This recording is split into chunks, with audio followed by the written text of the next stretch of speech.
Taste the Daily. Dindigul மாவட்டம் வத்தலக்குண்டு அருகே அரிவாள்களை காணிக்கையாக செலுத்தும் வினோத திருவிழா நடைபெற்றது.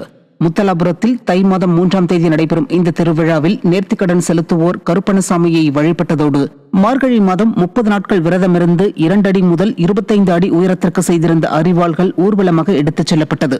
திண்டுக்கல் மட்டுமல்லாது மலேசியா போன்ற வெளிநாடுகளிலிருந்தும் ஏராளமான பக்தர்கள் இந்த விழாவில் பங்கேற்றனர். திருவள்ளூர் மாவட்டம் பொன்னேரி அருகே கிராம ஊராட்சியை நகராட்சியுடன் இணைக்க எதிர்ப்பு தெரிவித்து பெண்கள் சாலை மறியலில் ஈடுபட்டதால் பரபரப்பு நிலவியது. கொடூர் ஊராட்சியினை அதன் அருகே அமைந்துள்ள பொன்னேரி நகராட்சியுடன் இணைக்க அறிவிப்பு வெளியிடப்பட்டது.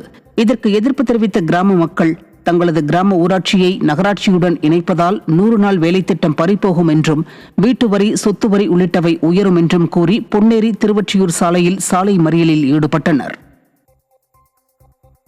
நான் 100 நாள் வேலை திட்டத்துல நான் வேலை செய்யறேன். நான் ஒரு 3 வருஷமா வேலை செய்யறேன். எங்க ஆளுங்கெல்லாம் 20-25 வருஷமா இந்த திட்டம் கொண்டு வந்ததுல இருந்து வேலை செஞ்சுட்டு தான் இருக்காங்க. எங்களுடைய வாழ்வாதாரமே இது மட்டும்தான். வெளியில வேலை செய்யவும் எங்களுக்கு வசதி கிடையாது. எங்க கிராமத்துல இருக்கிற பொதுமக்கள் வயசானவங்களும் சரி, இப்ப எங்களை மாதிரி எங்களும் சரி, எங்கஸ்டும் சரி, இந்த வேலையை நம்பிதான் இருக்காங்க நிறைய பேர். எங்களை பொன்னேரி நகராட்சி கூட இணைக்க வேண்டாம் தான் எங்களுடைய ஒரே ஒரு கோரிக்கை.